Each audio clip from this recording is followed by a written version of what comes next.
Abooluganda babadde bansise olwaleero, babadde bansise.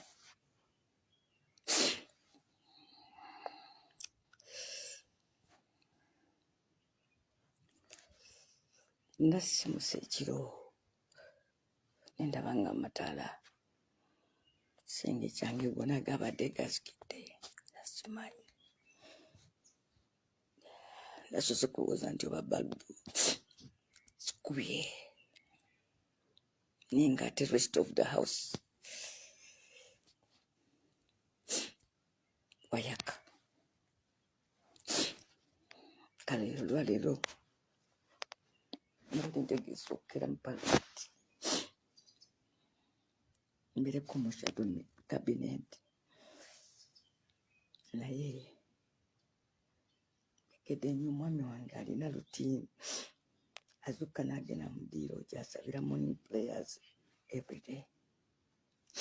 So afulumye mu kisenge n'agenda, naye waliwo n'abaana abakedde abalala bategeka olw'okuba nabadde mbagambye njakkeera. Kibatategedde nti abantu ba Mutemu yabadde yayingidde mu kikomera kyaffe ng'ayita ewa neighbor, kubanga neighbor wange yalina oluggya lutono, ekisenge wakati we n'ewange sakizimba asobole okuba nga asobola okukozesaako compound yange. Naye Omutemu gye yayise badde ntudde mu kisenge awo ku buliri, omusajja ng'atuuse mu kisenge kyange ayimiridde wakati mu kisenge. Bembuuse nenyingira mu kinaabiro, najja nakwata ku luggi n'agamba, nondabirwamu, vaayo mangu, kubanga mu kujjasa siinaawo wadde buzibu. Sitegedde lwaki ayobeeyirire madala, nefuluma. Kati naŋŋamba nti saba essala ze zisembayo ndakutta.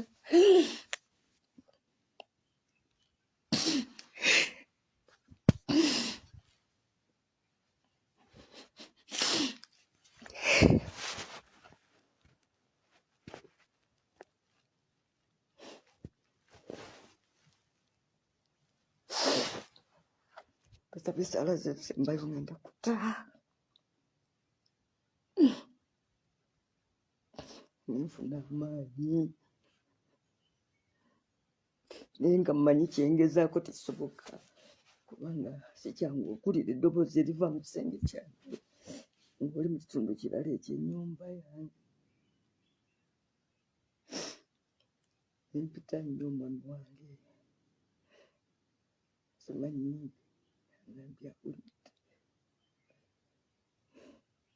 Musajja ng'akyusa atunudde ku nejjambiya